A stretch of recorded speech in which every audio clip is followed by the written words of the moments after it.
Thank you for joining us today. And now I would like to introduce today's special guest. We live in an era of the specialist, a time when professionals are expected to be experts in their own particular and often complicated fields. But there was a time when a generalist could make a pretty good living. Aristotle, the giant of Greek philosophy, didn't think it was enough to be one of the founding fathers of the study of metaphysics, the arts, ethics, and politics.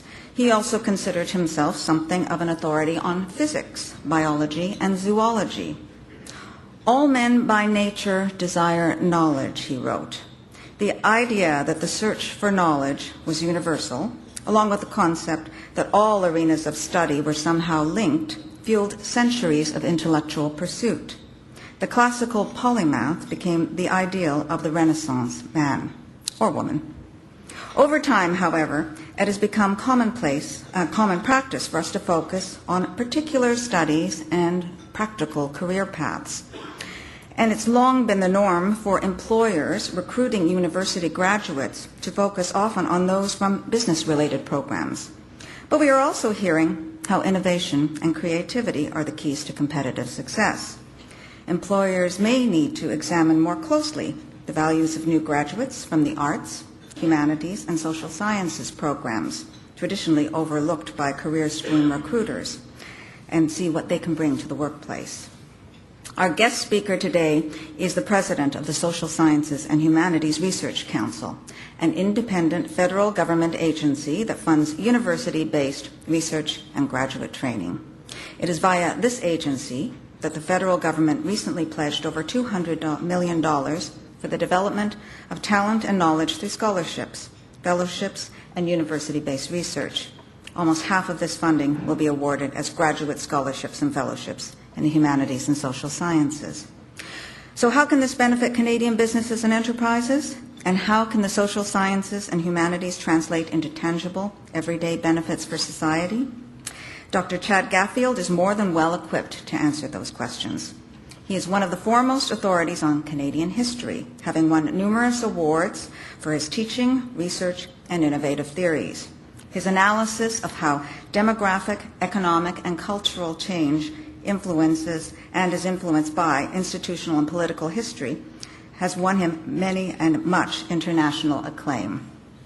Prior to his 2006 appointment as the president of SSHRC in September of 2006, he was a professor of history in the University of Ottawa, where he was the founding director of the Institute of Canadian Studies. Please join me in welcoming our guest speaker, Dr. Chad Gaffield, President of the Social Sciences and Humanities Research Council of Canada, as he discusses and answers your questions on a new consensus for building Canada's competitiveness in the 21st century.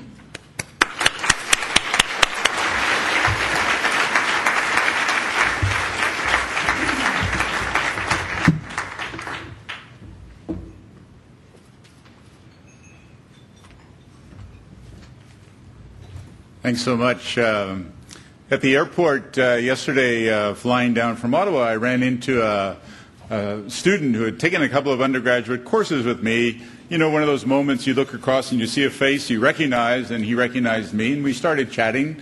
Turns out he was flying as well to Toronto, lives here now, is working, and he said, "Oh, you're coming down to visit one of the universities?" And I said, "Well, actually, the Canadian Club invited me down to talk at lunchtime." And he said, "Oh," he said, "that's great. What are you going to talk about?" And I said, "Well, we're going to really discuss how we can make successful societies in the 21st century." He kind of looked at me and he said, "Do they know you studied the 19th century?" Thank you so much for that warm and generous introduction, and it's reassuring. And many thanks to Helen Burston and all the directors at the Canadian Club for inviting me to speak today. Je suis tout à fait conscient de la manière dont le Canadian Club est convaincu que les connaissances d'hier et d'aujourd'hui sont essentielles pour bâtir des communautés plus soudées, des pays plus florissants et en fait un monde meilleur. Cette conviction définit la nature du Canadian Club depuis sa création et se trouve au cœur des sciences humaines. In other words, I deeply appreciate the Canadian Club's conviction that knowledge and understanding of the past and present are prerequisites for building stronger communities, stronger countries, and a better world. This conviction has defined the Canadian Club throughout its history, and it is certainly at the heart of the humanities and social sciences. Through research fields from history to philosophy and literature, from psychology to sociology and economics, from law to business and education, our students and scholars advance knowledge and understanding about individuals, institutions, and societies in the past and present, always with a view toward the future. For this reason, I feel privileged to have the chance to speak to you here today and to become part of the history of such a great Canadian institution. This year, we are celebrating the 30th anniversary of the Social Sciences and Humanities Research Council, SSHRC as it is called, celebrating our Pearl anniversary, 3 decades of cultivating pearls of wisdom.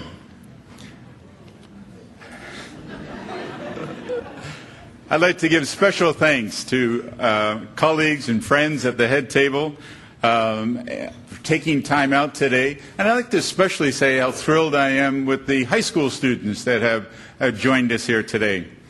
I think seeing you here makes me think of the saying that we inherit the world from our ancestors, but we borrow it from our descendants. And thanks so much for attending today. I am here to share my conviction that a new consensus is emerging in democratic societies around the world about how to build a successful future in the 21st century. The fabric of this consensus is being woven with multiple strands. These strands are composed of new views of research and learning, and how these activities can help us address the key questions of our changing times.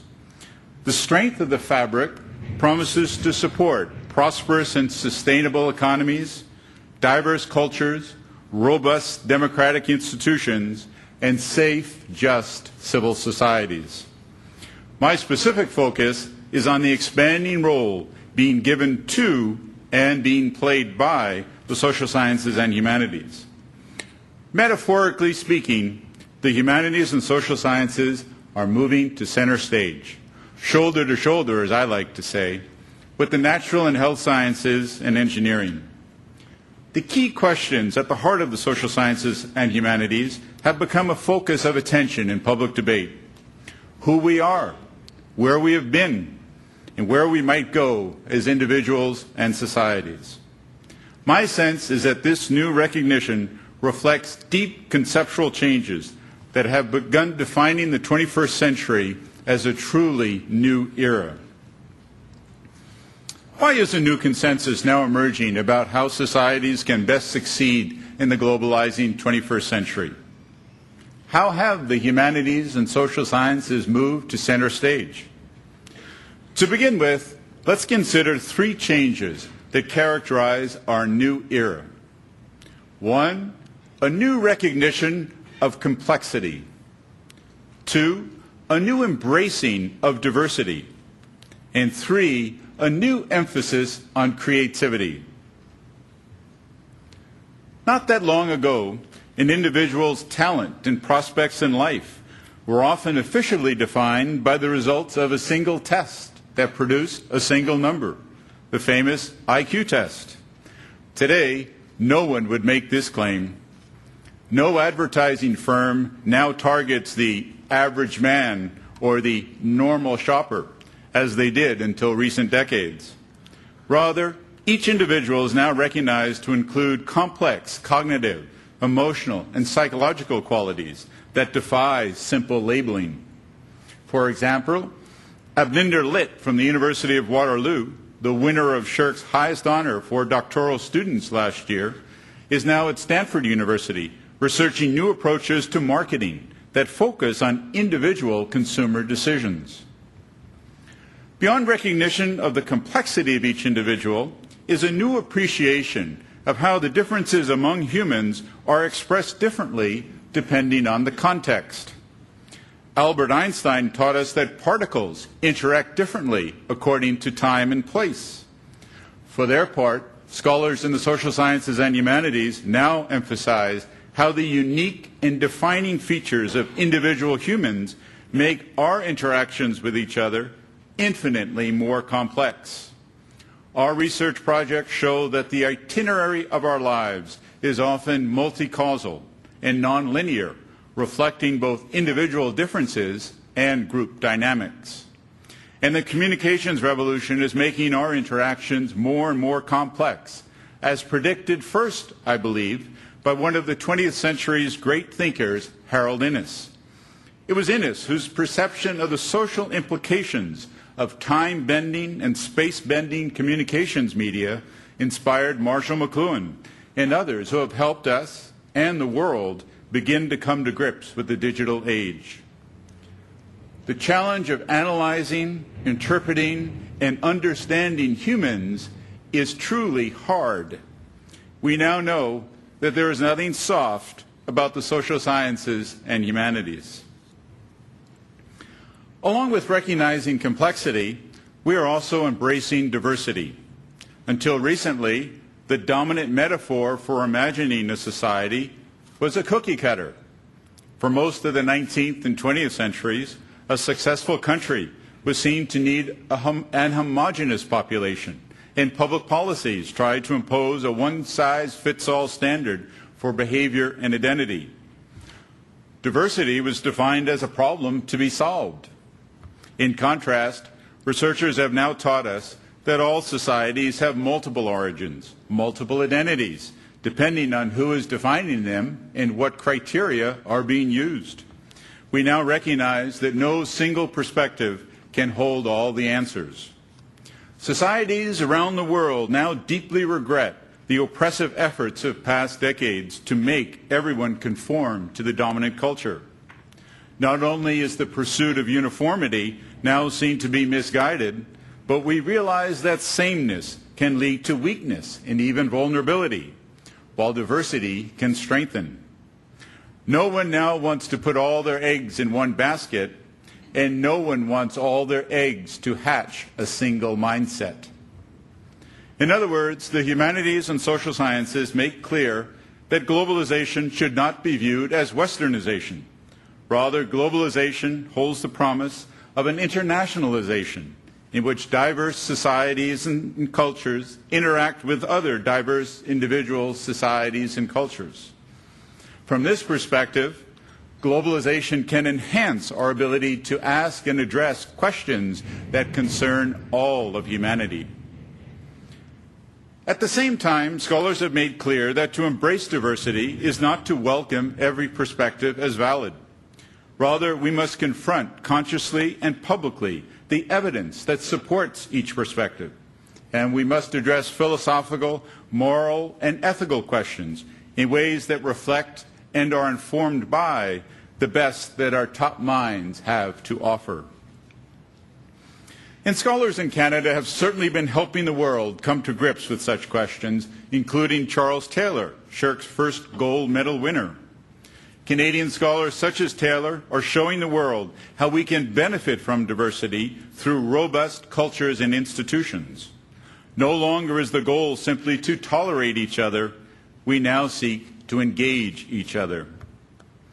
Along with the new recognition of complexity and the embracing of diversity, a new emphasis on creativity is emerging as a defining feature of the 21st century, especially in terms of material well-being. Researchers are now emphasizing how the new economy is redefining the type of knowledge and competencies that are important for economic growth. The creators, big picture thinkers, empathizers are becoming the new most valuable players on business teams. This deep change explains the new importance of combining so-called right-brain thinking with left-brain thinking, as described by best-selling author Daniel Pink. Simultaneous, metaphorical, aesthetic, contextual, and synthetic. The work opportunities that are now increasingly important include those activities that can't be repeated routinely, such as design, marketing, managing, and communicating effectively to diverse audiences. As is usually the case, students have quickly reacted to the new emphasis on creativity, and Canadian institutions are adapting rapidly, as are others in leading countries. In the United States, 20 universities offered graduate programs in fine arts in the 1980s. Today, 250 U.S. universities have established creative Master of Fine Arts programs. Despite such rapid growth, student demand is still far in front of supply. At Harvard, it is now 3 times harder to gain admission to their Master of Fine Arts program than to their MBA program. And MFA grads are being snapped up by companies eager to succeed in the new economy. More Americans today work in arts, entertainment, and design than work as lawyers, accountants, and auditors, which themselves are, of course, key jobs informed by the social sciences and humanities. A similar story is unfolding in Canada. As is often the case, Canadian institutions are at the leading edge of such innovations, especially those combining academic programs on the creative industries and the new technologies. Northrop Frye insisted that true learning did not involve the filling of a pail, but rather the lighting of a fire. Since this insistence is at the heart of all the social sciences and humanities at both the undergraduate and graduate levels, it is not surprising that our graduates contribute in so many ways to the new economy of the 21st century. The marketplace of ideas has become the marketplace that really matters. It is in this sense that our research fields help prepare students for jobs, not just for their next job, but for every job they'll ever have. But exactly how important have these economic contributions become? What is the place of the social sciences and humanities in the new economic realities of the 21st century? A major challenge in addressing this question is the need to rethink and update the categories and measures that were developed to track economic changes during the 19th and 20th centuries. This work is now beginning. One preliminary study by Ron Friedman of the Impact Group, who is here with us today, suggests that industries based on social sciences and humanities inputs now account for more than 75% of total employment in Canada. 3/4 of all jobs now involve activities that are studied and informed by our research fields. Overall, this initial estimate suggests that social sciences and humanities research now influences nearly $400 billion of economic activity in Canada, an amount roughly equivalent to industries that rely on science, technology, engineering, and medicine. But what specific events and concerns have been making clear the connection between the changing world and the increased role being assigned to and being played by the social sciences and humanities? How exactly are these research fields moving to center stage? One part of the answer to this question involves an increased desire to understand the entire world, past and present. For example, a number of Canadian universities had developed world-class expertise in Islamic studies by the time of September 10th, 2001. On that day, some people might have wondered why that expertise was so important. But the next day, it became clear to everyone. Scholars of history, religious, and cultural studies instantly became key figures in public debate in policy discussion on 9/11. As the saying goes, the afternoon knows what the morning never suspected. But our research community was prepared. In similar ways, the social sciences and humanities have made special efforts to contribute to knowledge and understanding of pressing social issues. For example, scholars in the early 1980s focused on Canada's aging population. Their research began informing public debate about the viability of pension plans, compulsory retirement, the care of the elderly, and numerous other topics. The impact of their research has been significant. Overall, Canada is becoming an older society much more smoothly than most observers predicted 25 years ago. Pension plans have not all gone bankrupt, at least not yet. Retirement legislation has been changed, and much more appropriate strategies are being pursued to care for the elderly. In addition to cultural and social issues, the humanities and social sciences are now also contributing to what were once considered strictly biomedical challenges. And here again, Canada has played a leading role. In the 1970s, the medical school at McMaster University revamped the admissions criteria and the curriculum to encompass a people-centered, interdisciplinary, and problem-based approach to health.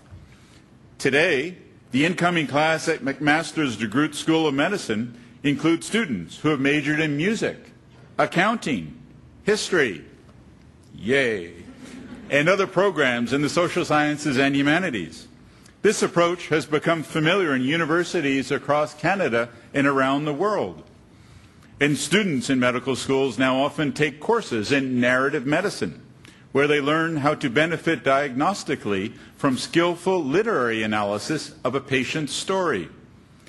Until recently, few medical schools anywhere in the world offered humanities courses.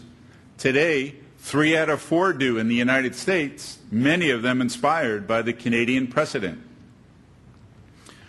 New research in our fields is also guiding decisions related to what were considered strictly technological, such as how to store and retrieve digital records. Canadian scholars are leading interdisciplinary, international efforts to create guidelines and standards for digital records, and their recommendations are being implemented by governments, industry, and the makers of technology around the world. For example, Luciana Durante teaches archival science to graduate students while leading an international research initiative. To date, she and her colleagues have taught more than 200 students who have now gone on to successful careers with organizations such as the World Bank, the United Nations, the European Parliament, and CNN. Similarly, scholars are now focusing on the human dimension of the environment, both in specialized and interdisciplinary initiatives. Scholars are redefining the environment as an integrated space determined by both human and natural forces. Our effort to reconnect C.P. Snow's two solitudes of arts and science is still a work in progress, but no one would now describe their isolation as a good thing.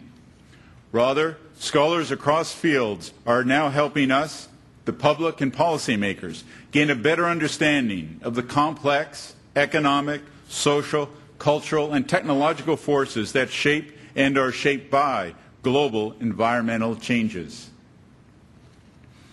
Taken together, the multiple implications of complexity, diversity, and creativity help explain the increased recognition for and heightened expectations of the social sciences and humanities. We are embracing these fields as intrinsically valuable and as effective ways to achieve prosperity, sustainable economies and societies, and enhanced quality of life. Let me also emphasize that in undertaking these research activities, scholars are contributing in the spirit of the new competitiveness of the globalizing 21st century. This new competitiveness has two distinguishing characteristics. First, we are redefining the character of competition. Rather than viewing competition as win-lose, the new approach seeks win-win engagement through collaboration. From the perspective of the new competitiveness, the desirable future will not follow a contest to determine superiority amongst societies in a zero-sum game, but rather will follow a win-win chance to enhance all societies. One example of this distinguishing feature is the sea change now underway in how we imagine and manage intellectual property. Rather than attempting to hoard IP, the new focus is on managing intellectual property in ways that stimulate innovation and foster creativity for the benefit of the world's population. The new IP era, as perceived by Professor Richard Gold and his colleagues, emphasizes cooperation and collaboration among researchers, companies, governments. The key question in the new competitiveness is how to partner, how to share knowledge appropriately for the good of all. The second distinguishing feature of the new competitiveness is the increased effort and resources needed to succeed on the world stage.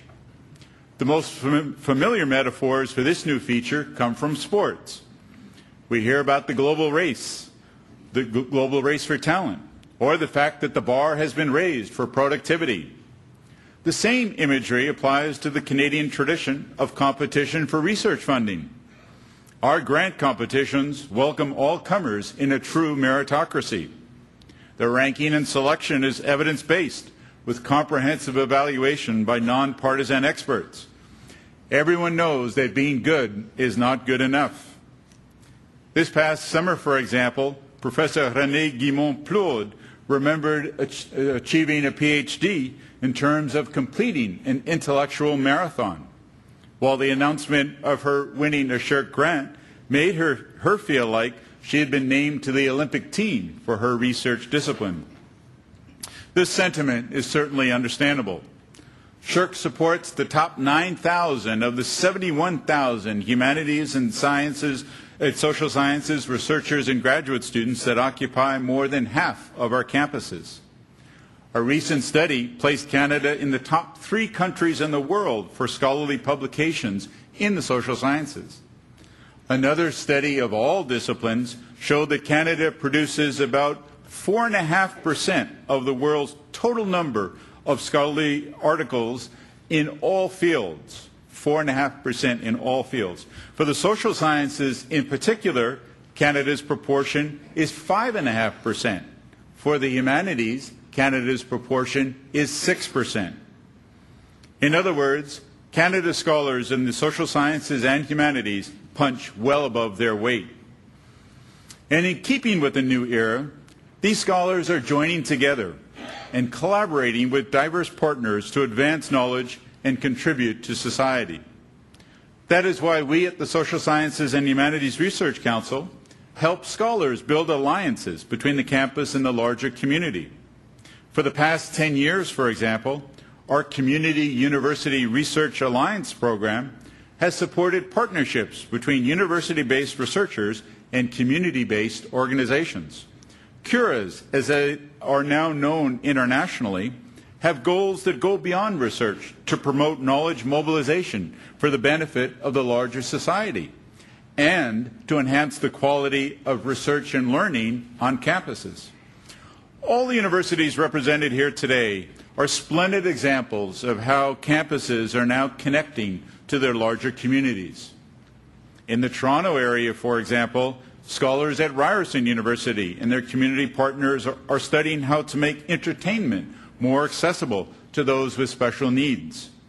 Their work analyzes how enhanced closed captioning and new communication technologies can extend the inclusiveness of film, theatre, and television. And scholars at York University are collaborating with community partners in undertaking research on the human rights of people with disabilities in Canada. At the University of Toronto, a campus community research initiative is focused on the challenge of building more inclusive neighbourhoods from within Toronto's West Central area. In similar ways, OCAD University's Digital Futures Initiative is connecting design research to the digital industry. For many years, business leaders have been generous donors to business schools across Canada. Recently, they have begun increasing and expanding philanthropy to other fields of the social sciences and humanities. Hal Jackman has focused his enthusiastic support on the humanities at the University of Toronto, which has enabled the creation of an interdisciplinary institute under the leadership of Robert Gibbs, an acclaimed philosopher.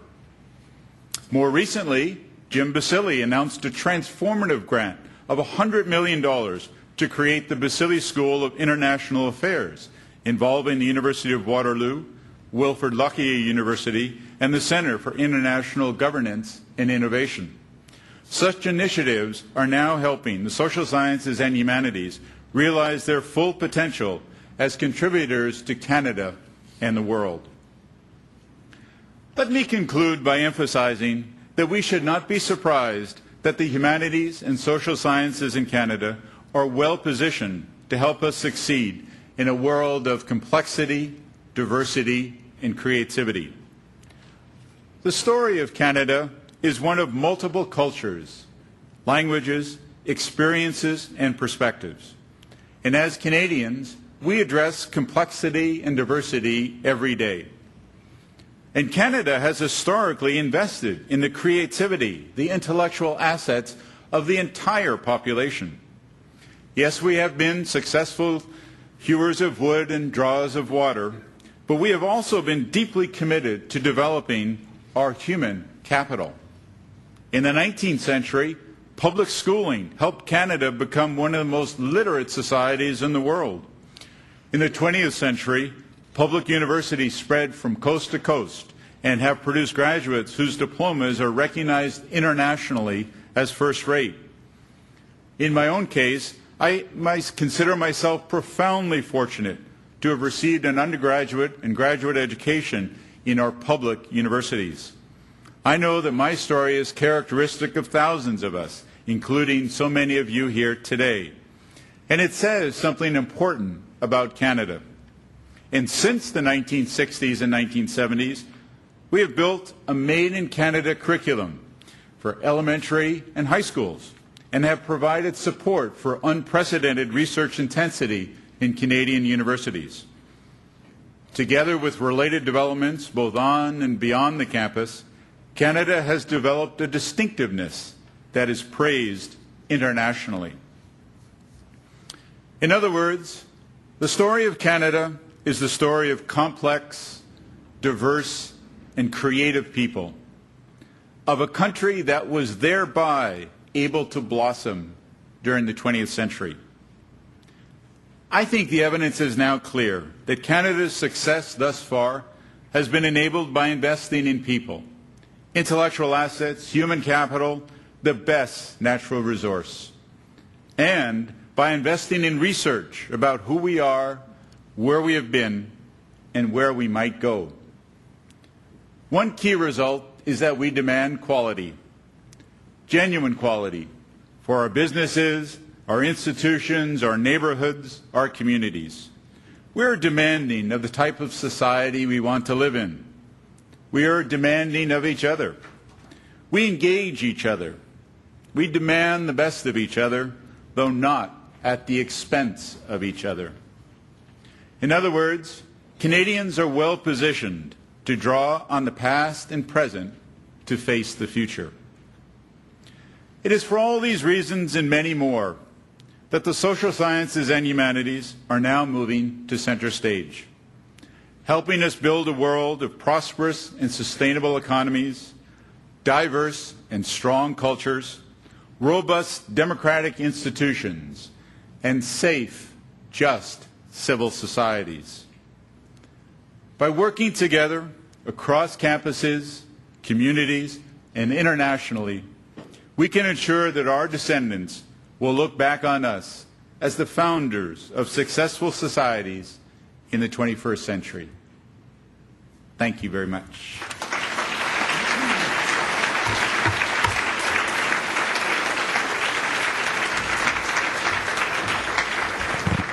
Thank you very much, Dr. Gaffield. We will be more formally thanking you in a moment, but we have time for a couple of questions, and let me pose them now.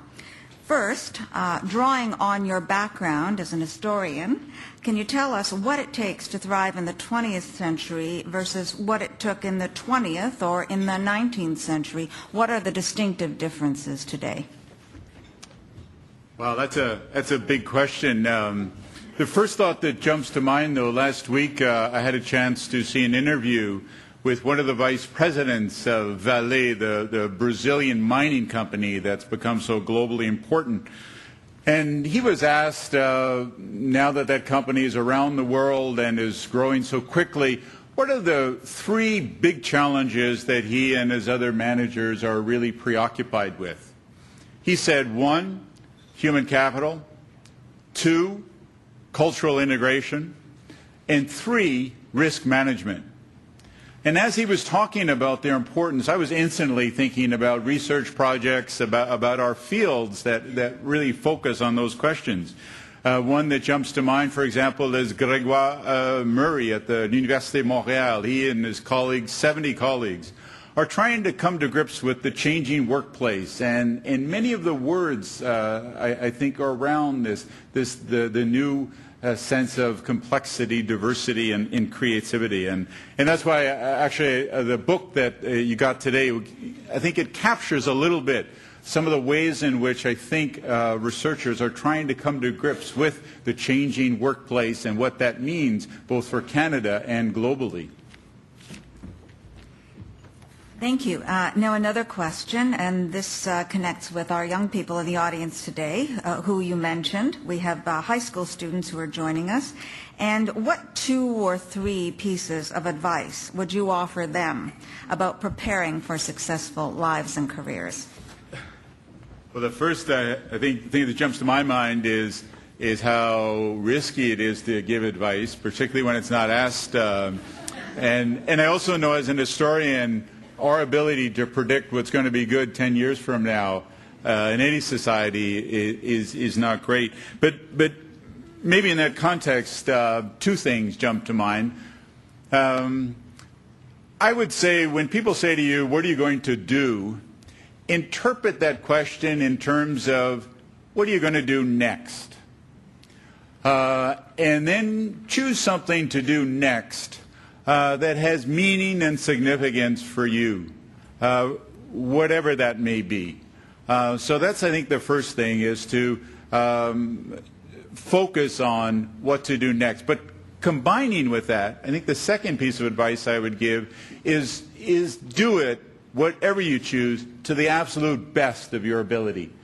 And my sense is that history suggests that if you choose something that has meaning and significance in your life, no matter what the field is, and if you do it to the absolute best of your ability, my sense in it's going to serve you well and lead to something good in a series of things. And in fact, in a world of complexity, diversity, and creativity, my sense at least is maybe those 2 pieces of advice are becoming more relevant every day.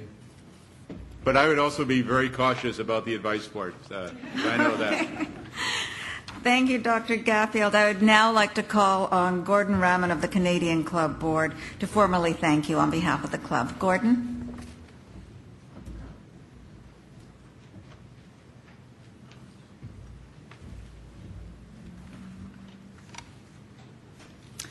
Thank you, Dr. Gaffield, for joining us here today and for your fascinating thoughts. As Dr. Gaffield has well illustrated, the humanities, arts, and social sciences can play a critical role in solving our most pressing real-world problems. The challenges that face us, demographic, environmental, political, economic, are many and complex. We cannot limit our approach to solving them. Our only hope of resolving them is through a multidisciplinary effort. Social sciences and the humanities are disciplines with intrinsic value because they give us pleasure, meaning, and inspiration. But they also offer the knowledge vital to creating an innovation system that is truly inclusive, democratic, and just.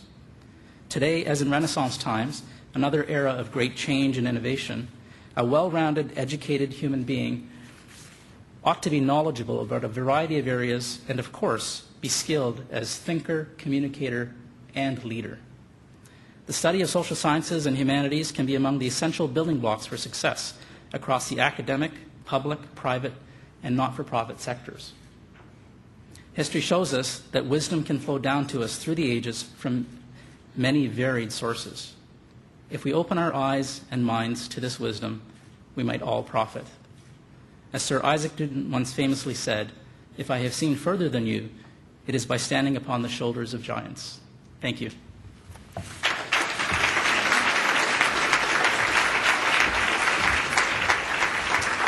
Thank you, Gordon. This wraps up today's program, which will be broadcast on Rogers TV in the days to come. I thank you on behalf of the Canadian Club for joining us today. This meeting is now adjourned.